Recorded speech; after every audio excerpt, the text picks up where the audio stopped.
Hello folks.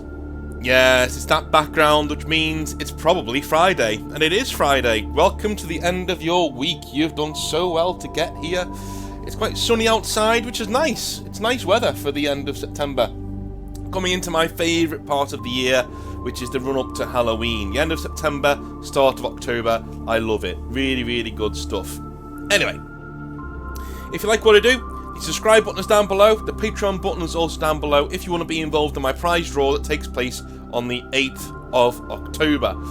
It is for £100 worth of free games from Composite Games. Doesn't matter what it is, Magic the Gathering, Dungeons and Dragons, Warhammer, whatever it is, let me know and it will be on the way to you. And if, like our last winner, you are not in the UK, your prize will make its way to me first, and I will make sure that you get it. I will send it to you out of my own pocket. Wherever you are in the world, it will get to you. It just may take a little bit longer than somebody in the UK.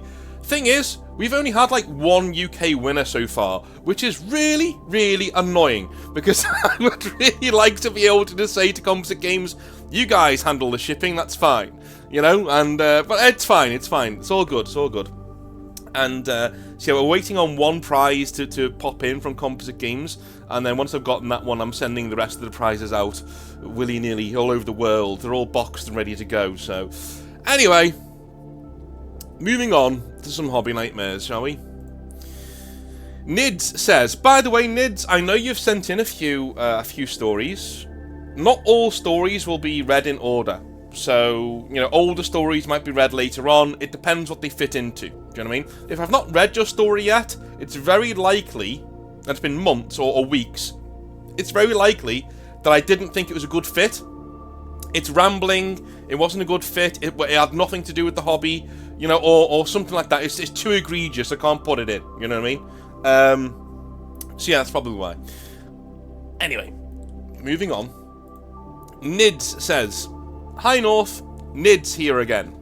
And I just finished listening to your YouTube post of a broken-hearted 40k player and realised that people may need to hear something else.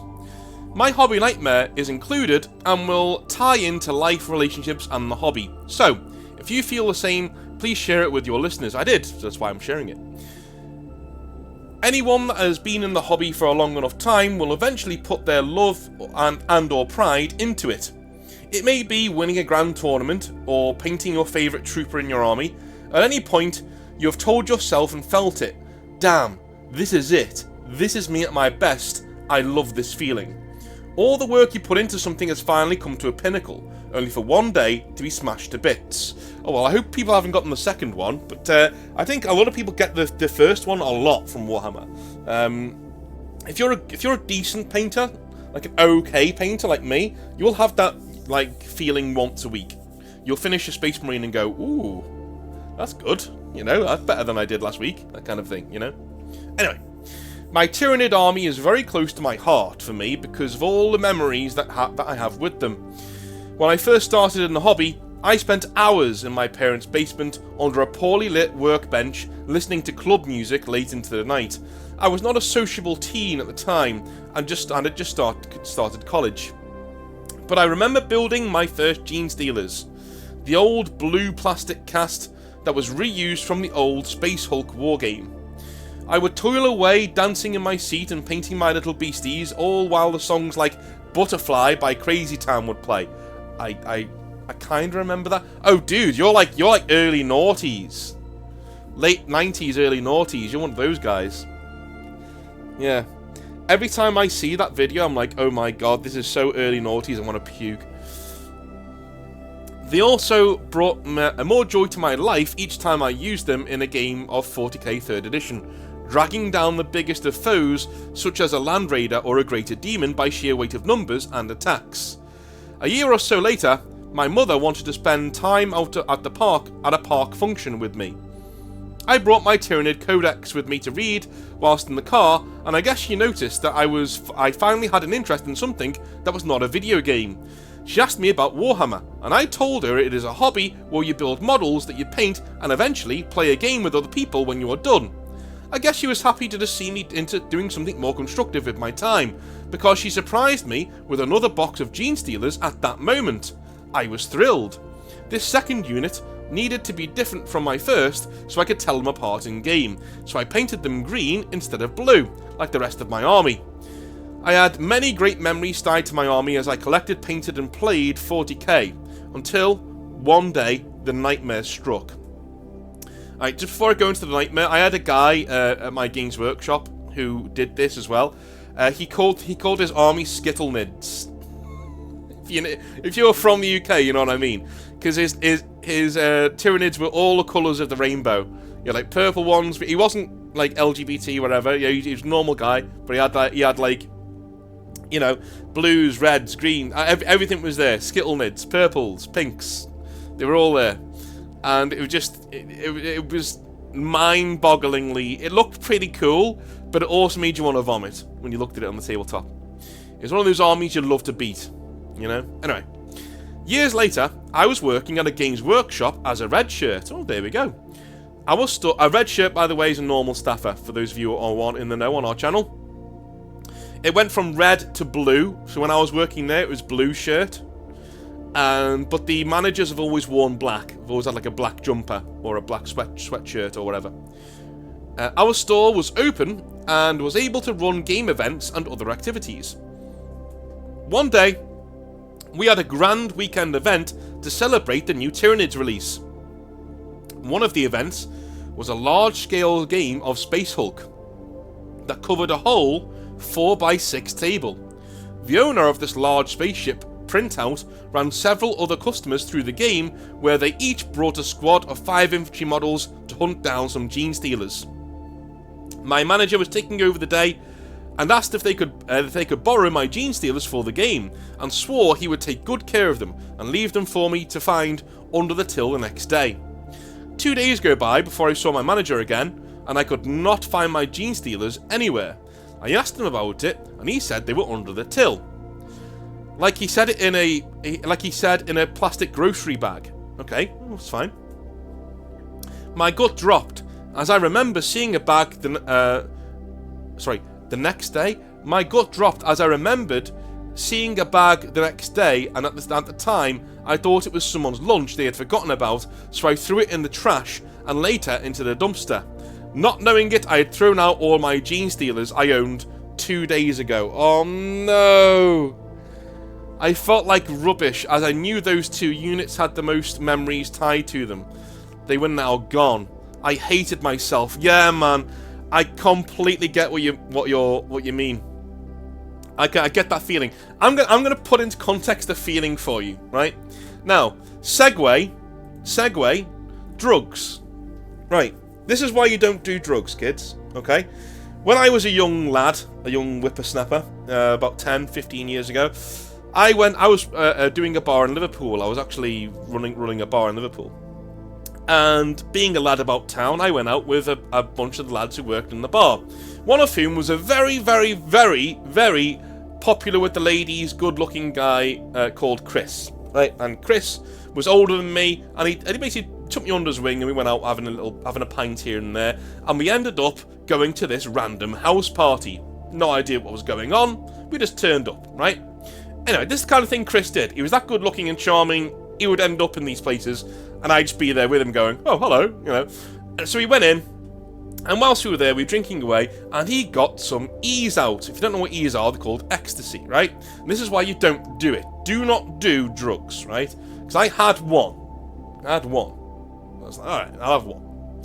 So off I go. I'm the life and soul of the party for about 2 hours. Feeling great.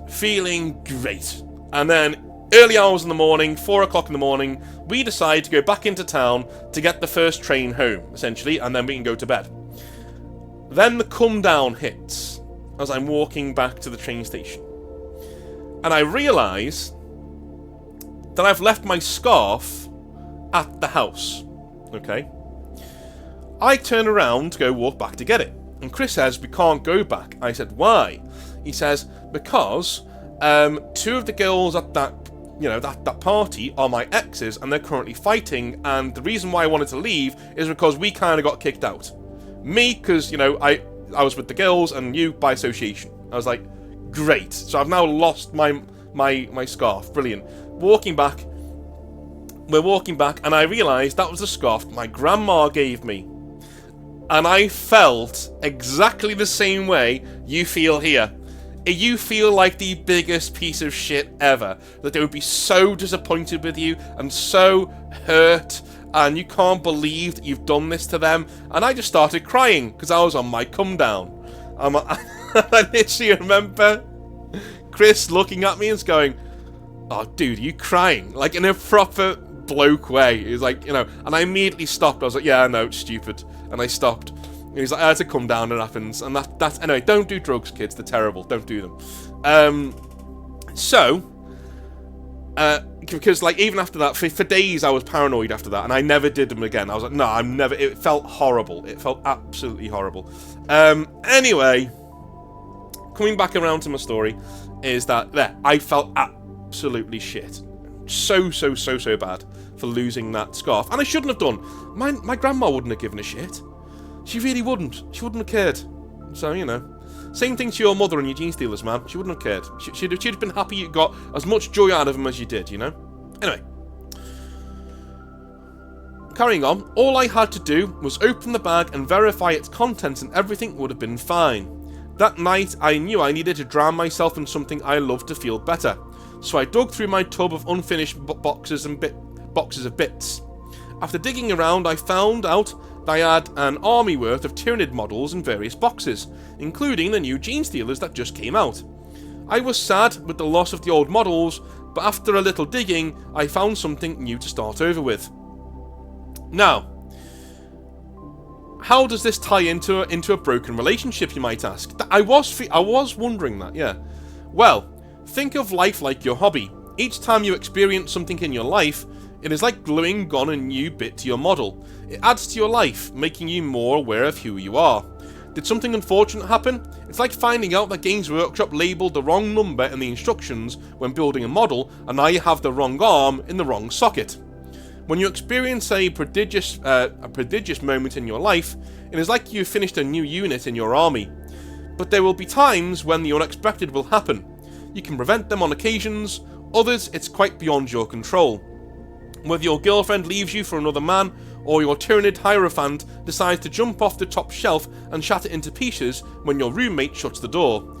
You feel like shit, and your first thought is to throw it all away and just give up.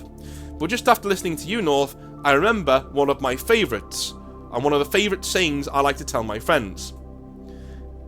And he's telling me to take a sip of tea here. Alright, I will. I like this Hobby Nightmare, this is great.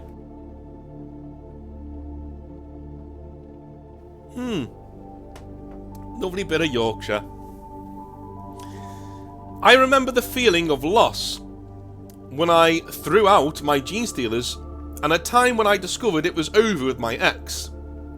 I was broken, like little bits of metal hive tyrant that fell off the table. But then when I told myself, hey man, you forget, it came in pieces. All the joy I had building and painting models is like building your life. It comes in pieces. You built it up before, and you can make it again, even if it smashes every now and again. Now what you do when it breaks in a way you cannot put it back together the way it was, that's fine.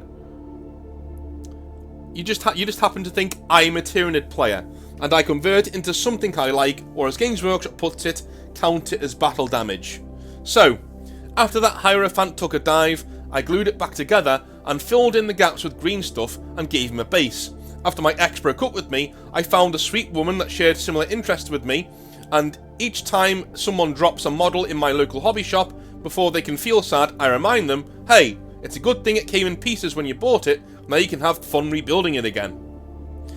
This is the message I get from the Hobby Nightmares that everybody should learn. As bad as life is, you don't need to throw it all away. You can always pick up the pieces and try again, or do something different with it. Thank you again for all your work, Nids. Here's the other thing, man. You can always buy another model. I look at like, so if something really bad happens to you in life, what you're doing is you're like repairing relationships and things like that, right? Do you know what I would do? I would add something to that. If something in your life, if your model breaks, that is your life, you can go and buy another one. What I mean by that is, if you're a tubby guy, or you're a guy who's not very self-confident, you know, you can work on that. You can go to the gym, you do all this. You're buying a new model of yourself, and you're making a new one, right? It's never too late to start again and to have a go. Anyway. Right. Next one is a real name. So I'm just going to scan the first paragraph to see if he wants me to call him that or not. No, we're fine. Okay. Chris says, "Hi North. Hello. I have become an avid listener of Hobby Nightmares over the last couple of weeks, as it helps me get through the more boring aspects of my job, as well as it gives me something to listen to whilst painting the Black Legion. You wonderfully summed me up in your What Your Faction Says About You the other day." Oh, good stuff, good stuff. I'm really surprised by how on the nose it's been. I thought people were going to hate me for all of these, but no, it's been quite a good series so far. Black Legion, I assume you hate brass trim. I feel sorry for you, man. This Hobby Nightmare is Dungeons and Dragons related, and I was reminded of it after listening to the Critical Role video recently uploaded. Alright? To tell this tale properly, you have to go back to my awkward teenage phase growing up in Liverpool in the 90s. I had a couple of friends who were serious role-playing gamers, and they got me and my brother into the hobby. I used to play some sort of big guy character who would happily smash monsters, NPCs and PCs alike, all in character and never out of spite. My brother, on the other hand, would play the most outlandish and weird character he could think of. For example, one party we had consisted of my half-ogre barbarian with an IQ of a brick, and my bro's weird Howard the Duck inspired, well, Duckman thing, who, Biggin, my ogre, tried to kill several times because he looked weird. One occasion, he tried to throw him into a lake to get rid of him, completely unaware that ducks can swim. Told you, IQ of a brick. The point is, I am well used to playing with outlandish and over-the-top characters, having dealt with our kids' bizarre imagination for a very long time. On to the nightmare. I can tell you're a Scouser, and an old school one at that. You call somebody our kid. Ah, kids. Fucking hell. If any of you listening to this think I sound like I'm from Liverpool, man, you have no idea. You have no idea. Literally, no idea. People in Liverpool, it's like speaking a different fucking language.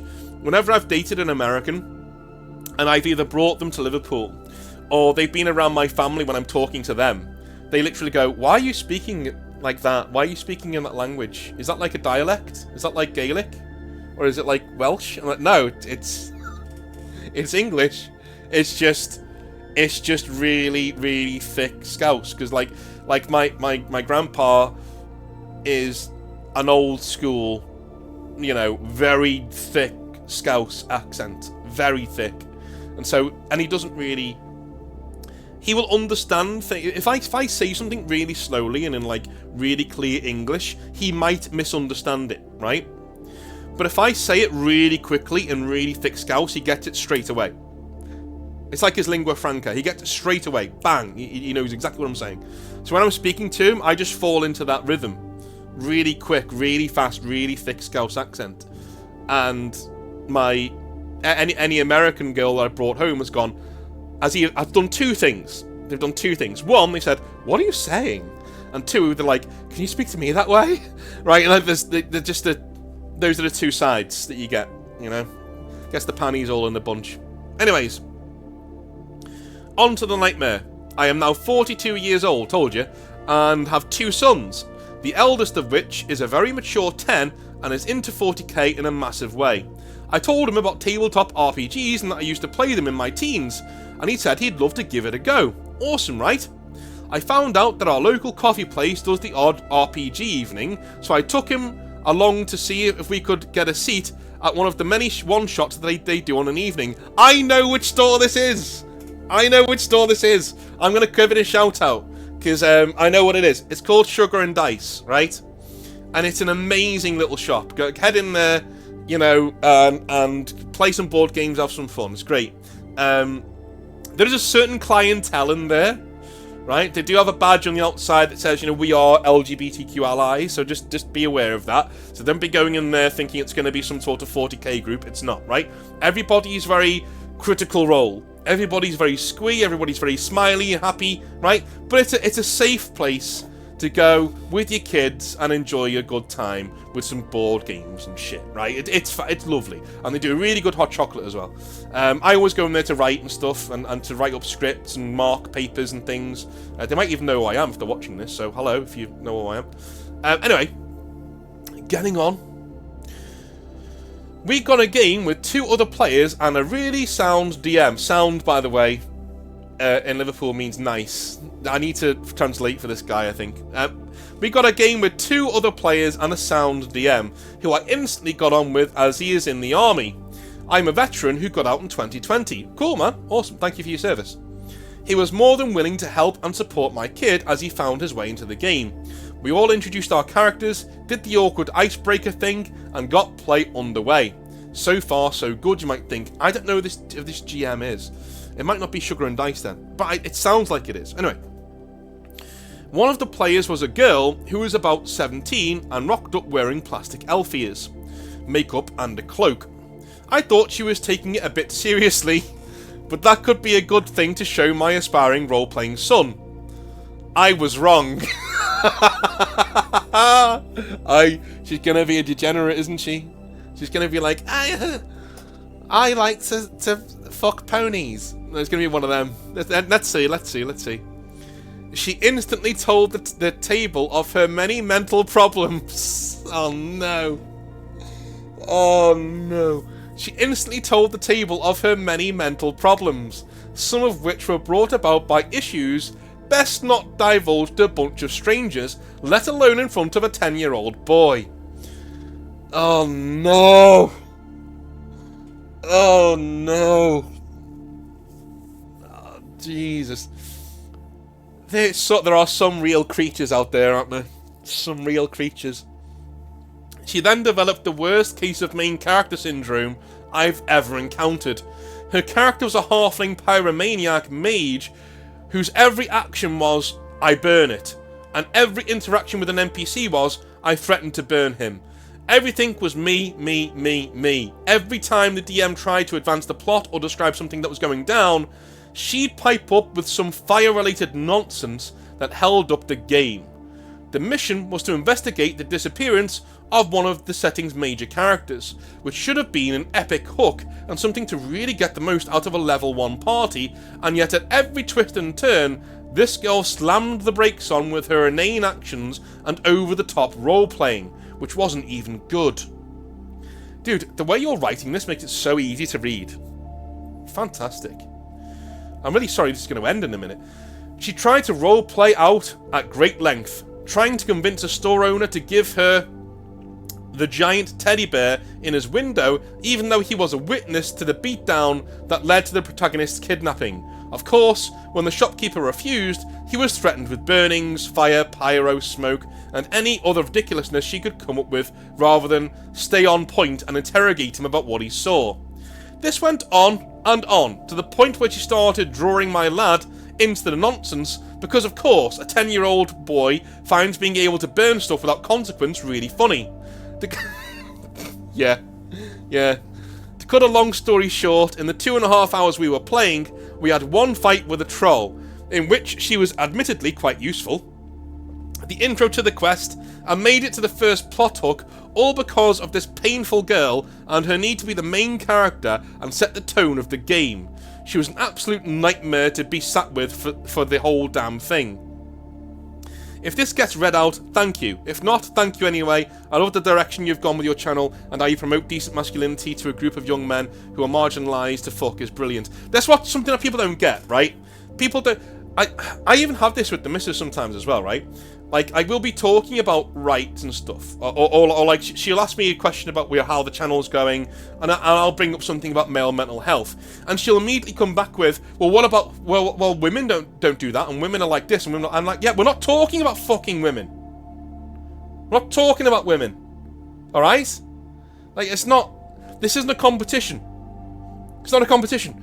Everybody deserves good mental health. I'm not saying they don't. What I'm saying is that I'm campaigning for male mental health and good male role models. That's what I'm campaigning for, right? And I'm campaigning against the terrible ones. Somebody brought up something the other day that they didn't think Andrew Tate and Jordan Peterson should be brought up in the same conversation. I agree. That was a mind slip on my part as I was just reading it out. Yeah, Jordan Peterson's fine. You know, I do have an issue with him, and my issue with him is mainly that he talks very verbosely. And I think sometimes he puts in very long words into his conversations that don't need to be there to make himself sound clever. And he takes ages to get to the fucking point as well. If he's got a point, mate, you're going to be there for 20 minutes as he discusses life, the universe, and everything before he actually gets to what he needs to say. So, the guy could learn a lot from meditations, put it that way. You know, Marcus Aurelius, straight to the fucking point, bang. Andrew Tate's just a fucking cancer. I can get in the bin, get in the sea. So yeah, no, I do campaign for that. But often when I say things like this, people go, well, what about this and what about that? I'm not saying that's not important. These aren't exclusive things. Okay? It's not exclusive. You can think more than one thing at once. Try it. Alright? Anyway, I try to be that hobby dad in the games Ten and I play at our friendly local game store, and I always keep an eye out on the other tables for anyone feeling uncomfortable or harassed by somebody they don't feel they can stand up to. All the best, North, Chris. Cheers, man, and thank you for being a good dad. Thank you for being a good dad, mate. Good on you. And nurture that hobby stuff in your son. It'll pay off in the long run, mate. You're investing in his future in a really good way. I often think getting a young whippersnapper into the game, right, into hobbying, is kind of like putting money away for their future. But in reverse, you're taking money away from their future because they're going to buy models. Do you know what I mean? But it is kind of like putting money away for their future. You're putting happiness away for their future, and fulfillment, and skills that they're going to need to learn for life. Cooperation, hand-eye coordination, artistic, creativity, you know, things like that. They're all going to know social skills, they're all going to know all of these things, basic mathematics, all of those things are all in our hobby. So make sure that the lads get a bit of that, you know, to get that in there. Anyway, Arid Guy says, "Hey North, so I wanted to talk about something really important to me, okay? It's not going to be a long post, but hey, I hope you find it interesting. From the years of 2015 to 2021, I was a highly ranked player on the tournament circuit and actually featured in a lot of top YouTube channels about meta play in 7th, 8th and 9th edition Warhammer 40,000. I had an amazing time in the tournament scene and I felt like the hobby was my life. I even made some money on the side teaching people how to play the game. It got that serious. Cool. Here is the thing though. I was a cheater. I did this for every one of my 6 years in the full tournament scene. Okay. What do I mean by cheating? Well, I would move models more than they can actually move, especially if it got me into a good firing angle or allowed me to get a charge off. I was a master at body manipulation and making sure my opponent was having a good time. You catch more flies with honey than with vinegar. One thing I've noticed is that nice cheaters, quote unquote, get away with 95% of what they try, mainly because other people actually want to believe that you're a nice person, and if you create a great first impression, they will overlook cheating without even knowing they've seen it. But the brain did. I would scoop up rolls that failed to re-roll, or simply add them to my hit pile when they missed. The same with wounds, although a lot less frequently because there were a lot less dice, if I thought I could get away with it. This may seem like a bit of an odd thing to you, North, but I'm here to tell you I am not the only one. The vast majority of cheaters I played with were not as good at hiding it as I was. The old phrase, "don't bullshit a bullshitter," springs to mind. I never pulled anyone up on their cheating. As far as I was concerned, they were just evening the playing field. The issue is that more and more players of this type were standing across from me at the table at tournaments. Here is the thing though. A lot of you out there seem to think cheaters are cheaters because they are bad at the game. That is not true. Cheaters are some of the best 40k players out there and know the rules of the game and their codexes inside and out, even most of the other codexes. They have to, so they can cheat effectively and know exactly what they can get away with. I've never thought about it that way. I've never thought about it that way. Yeah, I've always thought that cheaters were people who, like, could only win via cheating. But that makes more sense. It makes more sense that if you're a cheater, you know the game inside and out and you're very good at the game. Because, especially in a tournament, a lot of the lads at tournaments know their stuff. Because they have to, you know? So they will be able to call you out on your cheating if you go too far. So you would need to know the rules inside and out to know what you can get away with. That's a really good point. I'm going to remember that. I'm going to save that to the old memory bank. I'm going to remember that. That's a good one. The cheaters you catch are the ones who don't know their rules. I did. I threw myself into the game, and to be honest, cheating became so second nature to me that I did not really think it was bad, quote unquote. It was more just something you do at tournaments, quote unquote. I'd never cheat, for example, in casual games.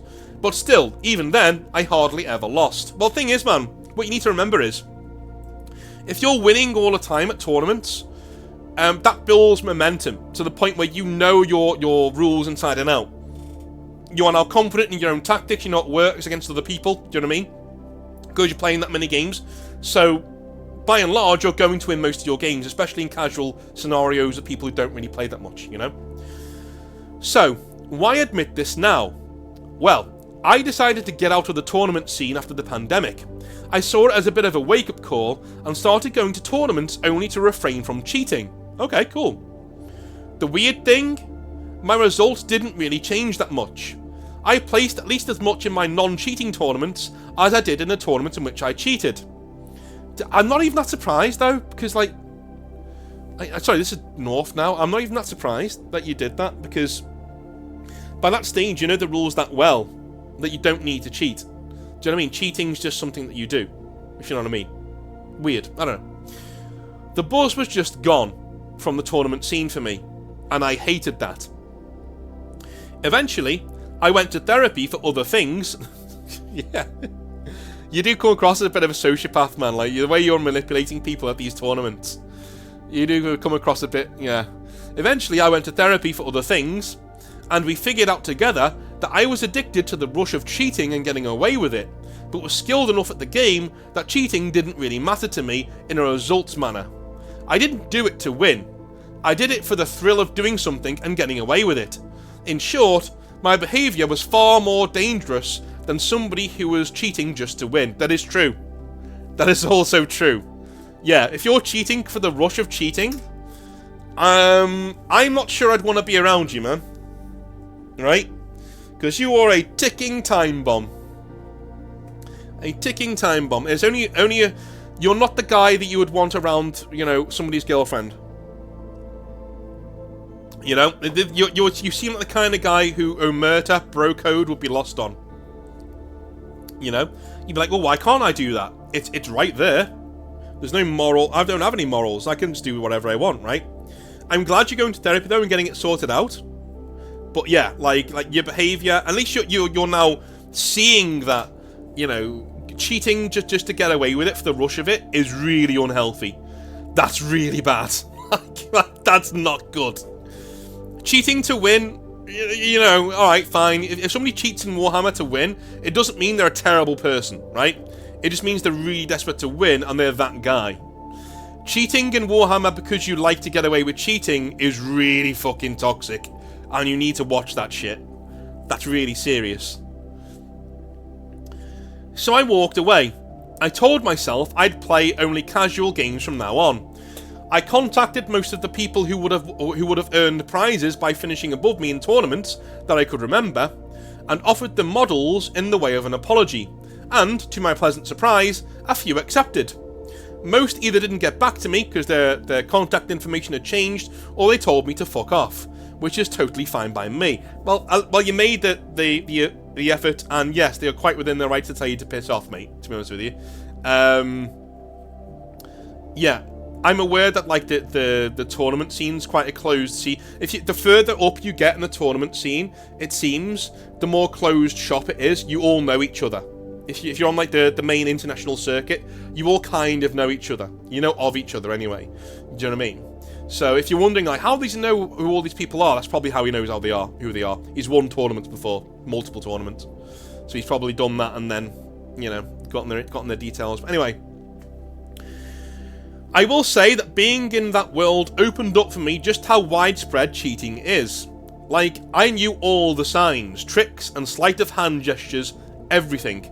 And I'd say every other game I played had someone who would cheat on a roll or two at least. Or move models too far, get the range of their weapons wrong in a way I knew they were cheating. That's also a reason I stopped. Once I was not cheating the tournaments I went to seemed less legitimate. There are good tournaments out there and organisers, I've been to many. There are good people out there playing the game in good faith, especially in tournaments.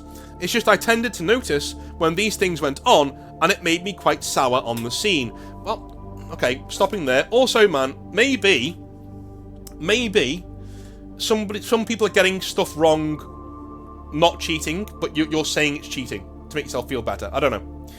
So, Kings, if you're at a tournament scene that is devoid of cheating, cherish it. Thanks, North Arid. Okay, I'm gonna say at least you're on the way to recovery. Like you're not doing that shit anymore. But you're a really good example of why you shouldn't cheat. Because even if you're really good at it and you get away with it, right? All of your wins are illegitimate. All of your wins, prizes, anything you get from a tournament is illegitimate if you knowingly cheat. If you knowingly cheat. Completely illegitimate. Well, that's gone now, right? There's no getting it back. That's all down to you, my friend. You know, you've lost the tournament scene. You could have loved the tournament scene. And do you know what? In fact, you would have loved it because you were really good at it. Because even when you stopped cheating, you were still winning. So you've ruined the tournament scene for yourself. This is why you shouldn't cheat. This is why. This guy has ruined his main hobby for himself. A hobby that he was really good at, and now he can't play anymore. And he was never caught. This guy never faces comeuppance. He walked away. But he still ruined his hobby. He ruined his own hobby. In fact, he doesn't enjoy it anymore. He doesn't enjoy tournaments anymore. If he'd have just gone in there and put in the work that he clearly did just to get better and know the game inside and out, he would win tournaments and do really well. In life, Kings, in life, let me tell you this, and let it always stick with you. What you put into it, you will get out of it. Always. Always, always, always. What you put into it, you will get out of it. If you throw yourself into something and you bust your ass and you really want something, especially a hobby, you will get out of it what you want. Doesn't matter what it is. It could be enjoyment. It could be being the best in a certain group, winning a tournament, painting a really good model. If you put in the time, if you put yourself into it, you take a bet on yourself and you go for it, you will get something out of it. I'm telling you now, right? I'm telling you now. And this is one of the hobbies where that really is true. We're really lucky to have it. Anyway, I love you a long time. I will speak to you on Monday for some more Hobby Nightmares. Have a wonderful rest of your weekend. And if you are working this weekend, my heart goes out to you. I hope you have a wonderful weekend and you're not stressed too much. And that the general public, if you're in customer service, aren't huge assholes. But, you know, it's what it is. Love you all. Love you a long time. Speak to you on Monday. Have a good one. Bye now.